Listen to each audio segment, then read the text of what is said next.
In May, Blessing teamed up with Democratic Senator Kent Smith to sponsor an alternative budget that included ending the deduction that makes the first $250,000 in business income tax-free, raising the severance tax, passing the property tax circuit breaker legislation, and a refundable earned income tax credit.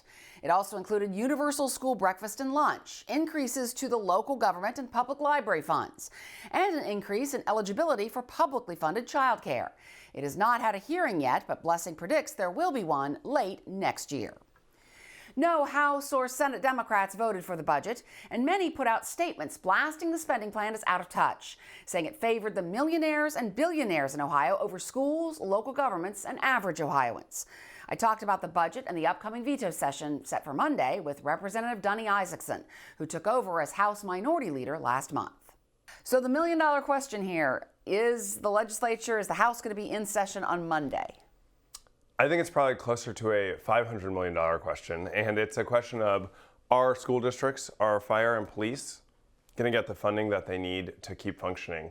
And unfortunately, the legislature keeps trying to push forward what is ultimately fake property tax relief. The governor saw through the sham with these policies. He vetoed them. He vetoed them because they're not going to make a difference in addressing the real issue, which is that we have to help property taxpayers with outrageously high property taxes. But we can't do it on the backs of our schools and local police and fire and other public services. The state needs to step up and pay its fair share.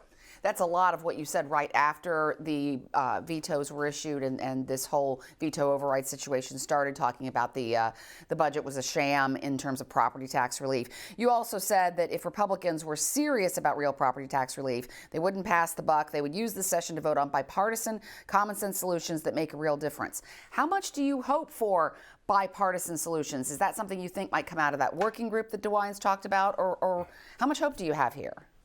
I couldn't do this job if I didn't have hope that we could make things better. I introduced in my first General Assembly a bipartisan bill to provide a circuit breaker on property taxes. It's now in the hands of two other legislators who are continuing to try and do that. It's been introduced in a bipartisan way in both the House and the Senate, and it's in dozens of other states. That is the gold standard for providing relief for people who are overburdened by their property taxes. And at the same time, we have to reduce the reliance on property taxes to fund all of these public services. We over-rely on them in Ohio, more than in other states. But we can't do that if we continue to cut taxes, income taxes, for the highest earning Ohioans. Only 1 out of 5 people in the state will even see any of the income tax cut that was put in the budget. As long as we keep going with those short-sighted policies, we're not going to be able to solve the real problem, which is high property taxes. This is a problem that's been building for years, long before you got to the legislature. Is this a problem that can be solved quickly? I mean, how do you provide immediate property tax relief to people who are suffering right now? So the way the circuit breaker bill or the homestead exemption works is that it looks at if you qualify, if you are overburdened, if you're paying too high a percentage of your income on property taxes, you would get immediate relief up to $1,000. For the property taxpayers I represent, for voters all over Ohio, that would make a huge difference. And so there are ways to provide immediate relief. And look, they keep saying we don't have the money. We found $1.4 billion from unclaimed funds to spend on subsidies for billionaires' sports stadiums. We have the money. We're just not choosing to use it to help the average person in Ohio pay their property taxes. For the first time in, I think, since 2001, this was not a bipartisan budget. No Democrats in the House or the Senate voted for this budget. Can it be assumed that no Democrats are going to support any of the veto overrides should we see any of them?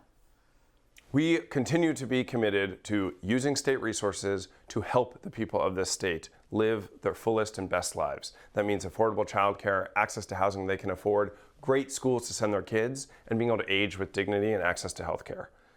This budget didn't do that. These veto overrides are not going to help. But you don't speak for do you speak for the entire caucus in terms of will you be voting as a block one way or the other? I think we're pretty united in feeling like these veto overrides are not what's needed to help the people of Ohio right now. Once this process moves on, or maybe simultaneously, we also have redistricting that's coming back forward, and that the Ohio congressional map of 15 districts needs to be redrawn.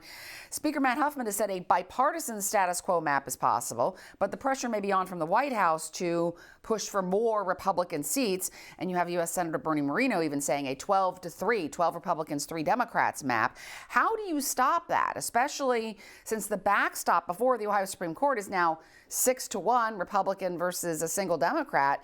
3 of those Republican justices attended a Trump rally in 2022. So how do you work through this? Well, I think for starters, we can't just accept that it's normal to have a Supreme Court that is so obviously partisan. We shouldn't have partisan Supreme Court justices in the first place.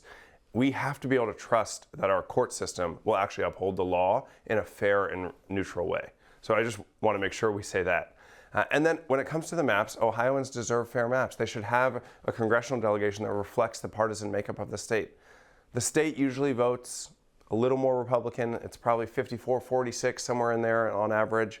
So we should probably have a congressional delegation that is a little bit more Republican than Democratic and shifts, if there's big swings in one direction or another, so there's some accountability.